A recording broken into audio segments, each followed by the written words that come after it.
Os elementos judaicos citados por Jesus no sermão de Mateus 24. Então os que estiverem na Judéia, que fujam para os montes, e orai para que a vossa fuga não aconteça no inverno, nem no sábado. Então os pré-tribulacionistas pegam esses textos que Jesus falou aqui dentro de um contexto judaico para afirmar o seguinte: bom, se Jesus está falando da Judéia, não é para a igreja, é para os judeus. A grande tribulação é para os judeus. Numa coisa eles acertam. Aquele contexto ali, Jesus realmente está falando sobre a grande tribulação. E o caso do sábado ter sido citado aqui, ore para que a vossa fuga, né? Ou seja, a grande tribulação, o povo de Deus vai estar em fuga, isso aí é correto.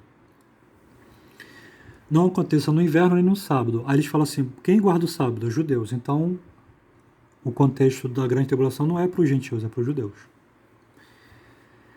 Só que eles ignoram que Jesus está respondendo uma tríplice pergunta dos discípulos. Foram 3 perguntas. Dize-nos quando serão essas coisas, se referindo à destruição do templo. Jesus falou que o templo seria destruído, não ficaria pedra sobre pedra. Aí eles perguntam, quando serão essas coisas? Ou seja, quando vai acontecer a destruição do templo? Pergunta 2. Que sinal haverá da sua vinda? Pergunta 3. E do fim do mundo? Qual o sinal do fim do mundo? Aí Jesus, quando vai responder essa pergunta deles, tríplice, Jesus ele fala de tudo isso aqui, ele coloca tudo isso aqui num bloco. Ó, a resposta de Jesus. Então Jesus ele responde sobre a destruição do templo, que aconteceria futuramente, né? 70. Jesus fala dos sinais do princípio das dores, que eu entendo que é a questão, né, dos ramos lá da figueira. Os sinais são esses. Assim como uma árvore sinaliza, né, suas folhas, seus frutos. Quando essas coisas começarem a acontecer, Jesus fala da grande tribulação, Jesus fala da aparição do anticristo, o abominável da desolação, como profetizou Daniel. Ele fala tudo isso no contexto lá. Jesus fala da perseguição da igreja, né, para que a igreja estaria em fuga, se utilizando desse contexto judaico, né, do sábado, a dificuldade que as mulheres grávidas teriam de se locomover, porque não tem como fugir de carro, porque, né, as autoridades vão fechar as principais vias de acesso, naturalmente. A fuga dos crentes será andando mesmo, né? A perseguição do anticristo. Jesus fala da sua vinda, da parousia, né? Que é a palavra grega para vinda de Cristo, parousia. Depois Jesus fala de 3 parábolas, que são a dos 2 servos, das 10 virgens e 10 talentos. E no capítulo 25, Jesus fala do julgamento e o castigo eterno. Ok? Ou seja, para os cristãos futuros, Jesus se utiliza da destruição do templo para nos alertar como uma amostra pequena, uma tribulação local, o que acontecerá no futuro na grande tribulação, que será a nível mundial, tá, gente? A grande tribulação, a gente vê frequentemente lá em Apocalipse a palavra povos, tribos, línguas e nações, ok? E quando, um detalhe importante aqui que não pode passar, é que quando os romanos eles invadiram Jerusalém, né, eles não faziam divisão quem era cristão, quem era judeu. Como eu falei, os judeus ali, né, no início, era a maioria de cristãos eram judeus. Então eles tiveram que fugir, por causa da incursão, né, da invasão dos romanos. Ok? Sem contar que, ponto 2, todos os profetas que profetizaram algo futuro sempre se utilizaram de elementos da sua época para compor as suas profecias. Quem estiver no futuro como nós é que vamos fazer uma análise retrospectiva e interpretar a Bíblia no que ele quis dizer se utilizando dos elementos da sua época. Isso é natural num profeta. Ok? Então esse argumento de que Jesus falou o sábado, citou o sábado, né? Que só os judeus guardam o sábado e a questão ali da Judéia, Jesus pegou uma amostra grátis, vamos dizer assim, né, para a gente entender, que foi a destruição do templo, assim como os romanos, né, entraram lá saqueando, matando, destruindo tudo e perseguindo, porque era a forma de conter as rebeliões, né, dos judeus, que eram frequentes, mas chegou uma hora que o estopim explodiu, em que Roma teve que tomar uma atitude mais severa para conter aquelas frequentes rebeliões. Flávio Josefo ele fala isso, né? Entendeu? Então Jesus se utiliza do que aconteceu ali para nos alertar o que vai acontecer na grande tribulação. É como se fosse uma amostra grátis de um cumprimento profético a nível mundial, tá? Só que eles não enxergam isso.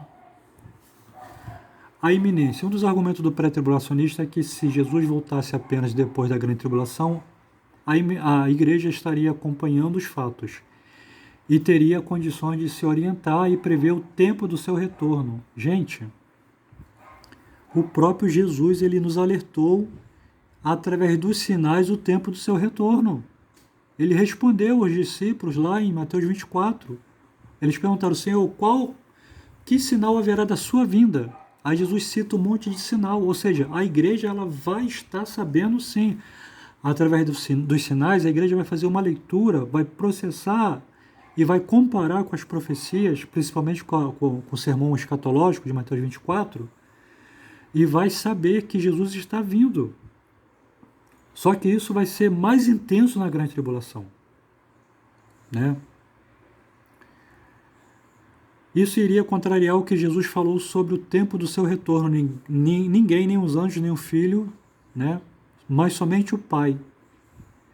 Só que eles esquecem de outro detalhe. Jesus falou que ninguém sabe o dia e nem a hora. Agora, o tempo da grande tribulação, nós vamos saber. O dia e a hora do arrebatamento da igreja, ninguém vai ter como saber. Mas o tempo da angústia de Jacó, né, a angústia de Israel, porque é isso que o profeta falou lá. Se não me falha a memória, foi Jeremias. Ele fala da angústia de Jacó. E quem é Jacó? Jacó é Israel. E quem é Israel? Israel é a igreja. Paulo se refere a Israel como igreja lá na Epístola aos Gálatas, capítulo 6. Não é o Israel físico, né, que rejeitou Jesus, como os dispensacionalistas aplicam essa profecia a eles. Então nós vamos saber quem vai ser o anticristo, quando ele dominar o mundo, quando ele tiver o poderio na sua mão, quando ele começar a perseguir a igreja vai saber pelos sinais. Nós é que vamos saber, o mundo não vai saber não, o mundo vai ignorar, o mundo vai achar que é uma coisa normal, né? Um governo mundial, como já está havendo aí uma preparação para isso. Agora nós que estamos com os olhos nas profecias, nós que lemos o Apocalipse, lemos o capítulo 24 de Mateus, lemos Daniel, a gente só vai juntar as peças do quebra-cabeça e saber, é agora, nós estamos na grande tribulação. Isso está acontecendo porque está escrito. Agora, dentro da grande tribulação, o dia e a hora ninguém sabe. Agora, o tempo, o período, tá? O próprio Jesus falou, se aqueles dias não fossem abreviados, Jesus está falando para uma geração que vai estar naqueles dias, vendo o cumprimento daqueles dias. Então, a iminência de Cristo, ela se faz mais significativa para o povo que estiver dentro da grande tribulação, porque o sofrimento vai ser tão grande que o anseio, o desejo de Jesus vir, né, para acabar com o sofrimento, com a perseguição, a iminência de Cristo vai se fazer mais significativo, né, mais realístico do que hoje, a iminência hoje. de que Jesus pode voltar a qualquer momento. Só que Jesus não vai voltar a qualquer momento. O próprio Paulo revelou isso. O anticristo, o antimessias tem que vir antes, até como uma forma de punir o homem, né? Porque a lógica é essa. O Espírito Santo aí está convencendo o mundo do pecado. O mundo cada vez mais virando as costas para Deus. Não querem o Cristo? Então Deus vai permitir quem? O anticristo. Né? E como nós lemos lá em Apocalipse, toda tribo, língua e nação vai admirar o cara. Vai aceitar naturalmente a sua marca, o seu sinal, o seu, né, o seu número, vai adorar a sua imagem. Agora, os crentes verdadeiros, porque muito crente também vai apostatar na grande tribulação, vai negar, porque vai passar fome, necessidade, vai viver corrido, né? Aquele contexto lá dos Hebreus, da Epístola aos Hebreus, dos heróis da fé, que eles andavam errantes pelos desertos, pelas covas, passando fome e necessidade. A palavra de Paulo vai se cumprir. Quem nos separará do amor de Cristo? A fome, o perigo, a nudez, a espada, a perseguição. Por amor a Cristo somos entregues à morte todos os dias. O crente contemporâneo, que gosta dessas mensagens aí, né, ilusórias, não vai entender isso, vai negar Jesus, só vai passar quem tem raiz. Ok?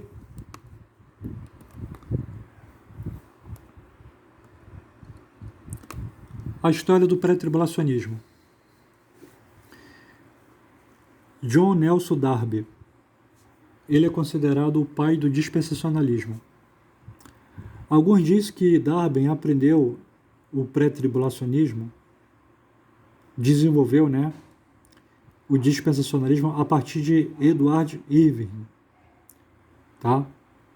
Isso são fatos históricos, aí você pode entrar no Google. Outros dizem que ele desenvolveu essa doutrina, esse sistema teológico, a partir da revelação dessa jovem, que é Margaret MacDonald, que ela teve um sonho, né, que identificou esse sonho, ou uma visão, de que Jesus ele estaria raptando a igreja antes. Jesus estaria vindo em duas fases, uma invisível para rapto da igreja, o arrebatamento, e outra visível no final da grande tribulação, fazendo com que a igreja não passasse pela grande tribulação.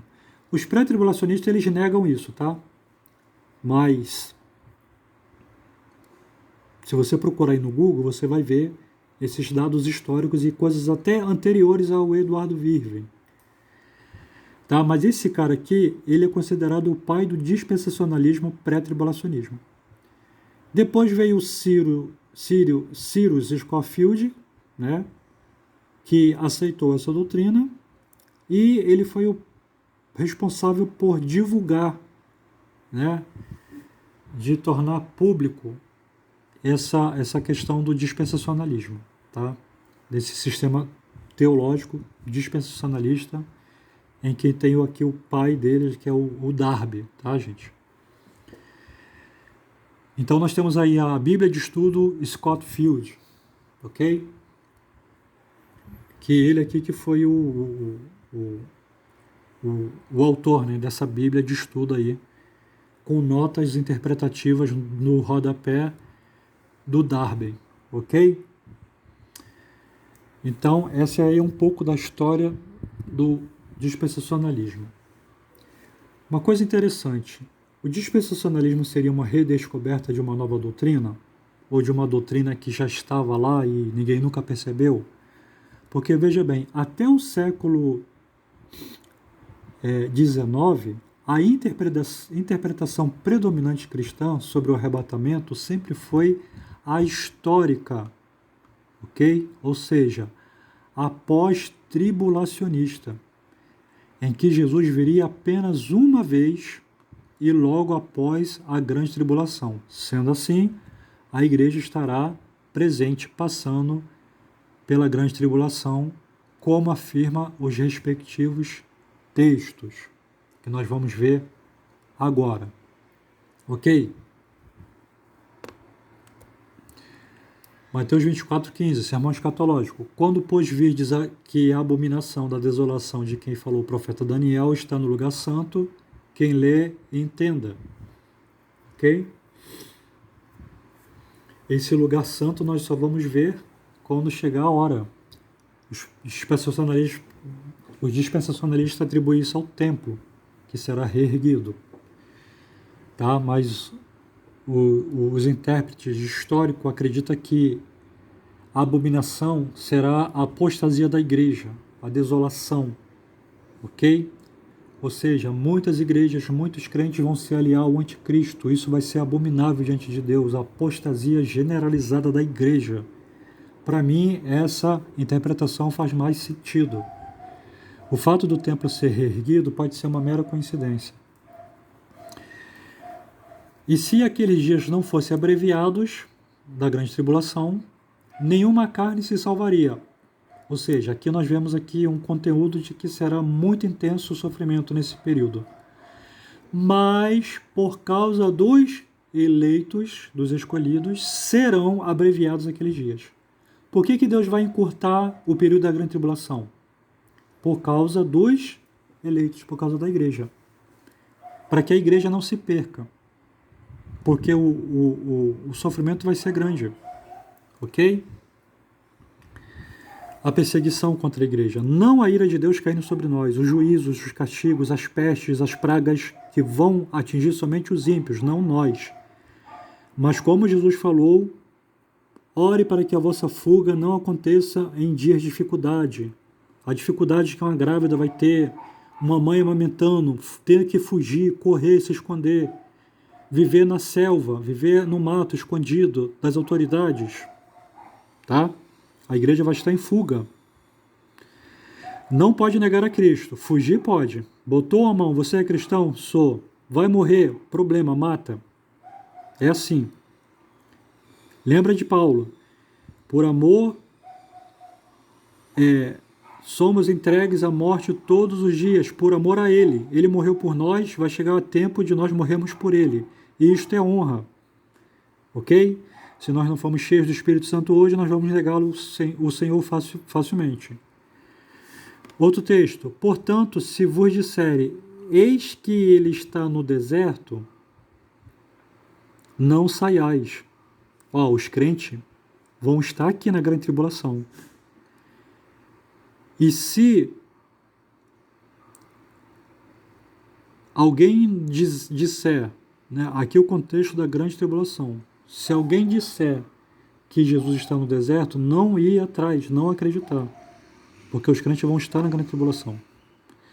Porque na grande tribulação surgirão falsos profetas também. Está lá no contexto. Versículo 29, 30 e 31. E logo depois da aflição daqueles dias, ok? O sol se escurecerá. Olha os sinais aí que a gente vai ver. Como as folhas brotando da figueira. A lua não dará a sua luz, as estrelas cairão do céu, as potências do céu serão abaladas, então aparecerá no céu o sinal do Filho do Homem. Jesus vem só em uma vez só, e vai ser visível. É isso que o contexto diz, de Mateus 24. Você não vê, a não ser se você fizer uma interpretação forçada, ok? Você não vê arrebatamento secreto no sermão escatológico de Jesus 24 e 25 de Mateus. Não existe isso lá. Só fala desse sinal aqui, dessa vinda dele aqui. Então aparecerá o sinal do Filho do Homem. E todas as tribos, quando esse sinal aparecer, for visível, da terra se lamentarão e verão. Tá? A vinda dele vai ser visível. Uma única vez. Você não vê arrebatamento secreto, invisível, no sermão escatológico de Jesus na grande tribulação. Ok, pessoal? Vindo sobre as nuvens no céu, com poder e grande glória, e ele enviará os seus anjos com rijo clamor de trombeta, os quais ajuntarão os seus eleitos. Os eleitos aqui, a igreja, presente na grande tribulação, sofrendo, sendo perseguida, morrendo, sendo presa, alguns tendo livramentos, mas estará aqui. Desde os quatro ventos, quatro cantos, de uma a outra extremidade no céu. Outro texto. Ora, quando essas coisas começarem a acontecer, Jesus nos traz consolo aqui. Ó. Não é para ficar desesperado. O sofrimento vai ser grande, mas não é para entrar em desespero. Ao contrário. Jesus nos traz aqui consolo e fortalecimento. Olha, quando essas coisas começarem a acontecer, olhai para cima. Levantai as vossas cabeças, porque a vossa redenção está próxima. A redenção do nosso corpo. Ok? Porque a nossa alma está salva. A redenção do corpo, ela é futura. É um processo. O texto de 2 Tessalônica, que não tem como errar nisso aqui, a não ser, como eu disse, a pessoa fizer uma interpretação forçada. Ninguém de maneira alguma vos engane, porque não será assim. Será assim o quê? A vinda de Cristo. Sem que antes venha a apostasia e se manifeste o homem do pecado, o filho da perdição. Então, primeiro vem o anticristo e depois, no final da grande tribulação, vem o Cristo, o verdadeiro, o nosso Senhor e Salvador. E havendo aberto o quinto selo, vi debaixo do altar as almas dos que foram mortos por amor da palavra de Deus e por amor do testemunho que deram. Ok? E não aceitaram lá a marca da besta. Aqui nós já vimos, né? Foi lhe permitido fazer guerra aos santos e vencer. Se alguém for levado cativo, vai ser levado preso. Olha o 14 aqui, 12. Aqui está a paciência dos santos. Aqui estão os que guardam o mandamento de Deus e a fé em Jesus. E ouvi uma voz do céu que dizia, escreve, bem-aventurado os mortos que desde agora morrem no Senhor. A igreja vai estar aqui sendo perseguida e muitos crentes morrendo. Bem-aventurado os mortos que desde agora morrem no Senhor. Assim diz o Espírito, para que descanse dos seus trabalhos e suas obras o sigam. Na hermenêutica, na interpretação, a gente já está terminando aqui, devemos levar em conta dois períodos, o período patrístico e o período da reforma. Tá? Depois que o apóstolo João morre, entra o período patrístico. Ou seja, quem são o período patrístico? São os mestres, né? São os bispos, os pastores que começaram a interpretar o que os apóstolos eles escreveram. Tá? Então eles foram os intérpretes ali, os hermeneutas, ok? E depois o período da reforma, com Lutero, com Calvino. Tá? Tirando a questão do calvinismo, não estou me referindo a isso. Tá?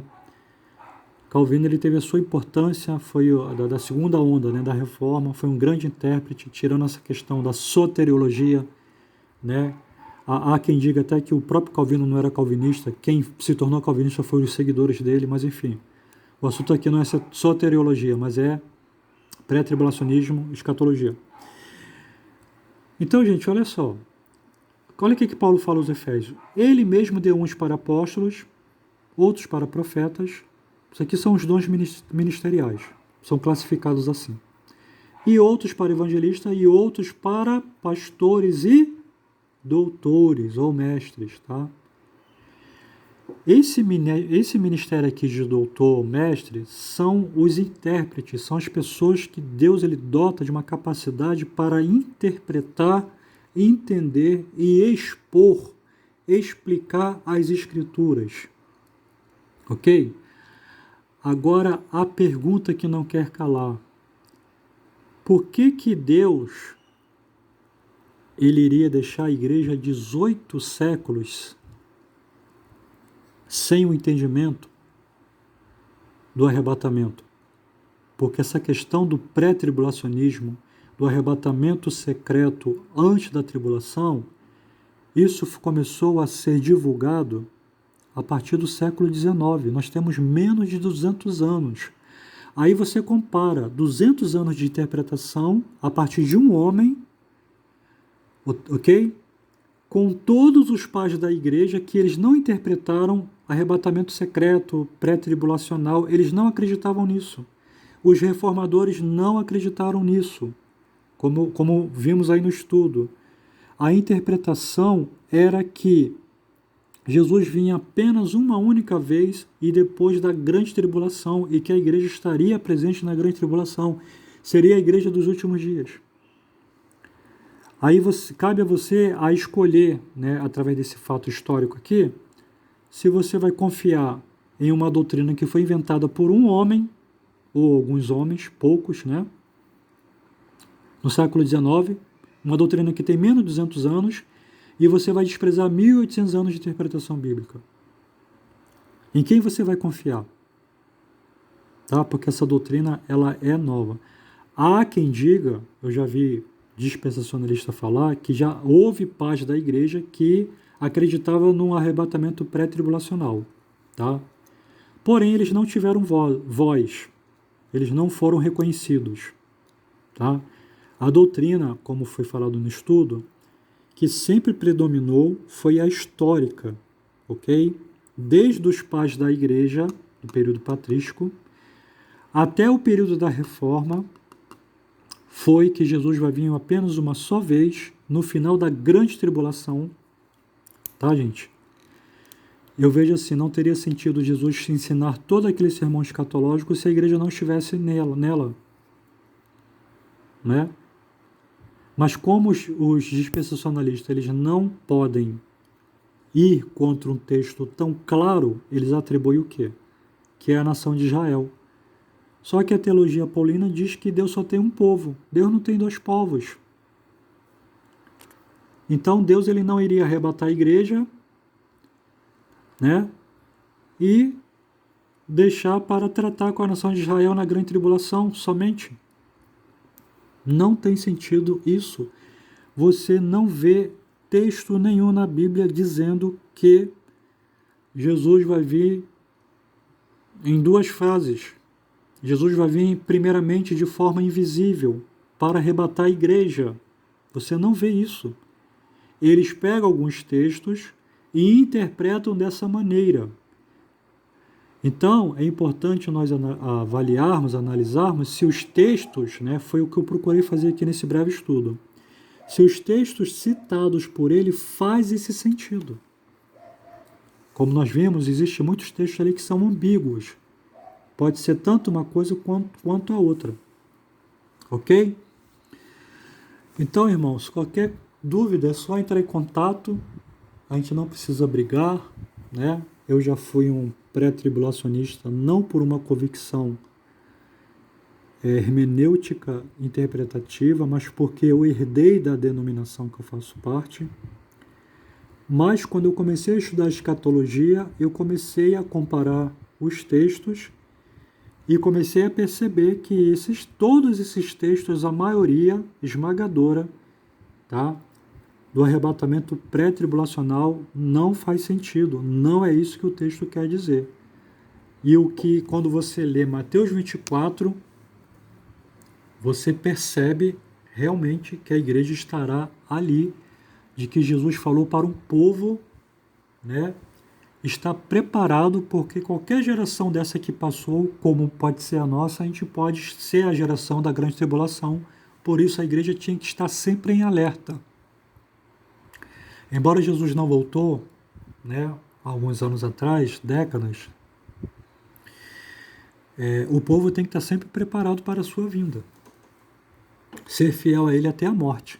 E receberemos a coroa da vida. Ok? Então, assim, uma outra coisa também que faz com que as igrejas dispensacionalistas não questionem, não estudem, gente, é porque é muito complexo. Eles pormenorizam muito a teologia escatológica. Acaba desanimando. A interpretação histórica ela é mais simples. Né? O princípio das dores, grande tribulação, aparecimento do anticristo, igreja perseguida, e depois Jesus volta e arrebata o povo na grande tribulação, no final. É isso. Agora você vai estudar o dispensacionalismo, a escatologia dispensacionalista, até te desanima. A menos que você tenha uma capacidade, você seja um mestre, você gosta de estudar a Bíblia, porque ela é complexa, ela embaralha a mente. Para vocês terem uma noção, existem dispensacionalistas que falam, isso aí é heresia. Tá? Eu falei aqui de equívocos teológicos, Mas existe alguns dispensacionalistas, não são todos, tá? Eu vou ser aqui sincero.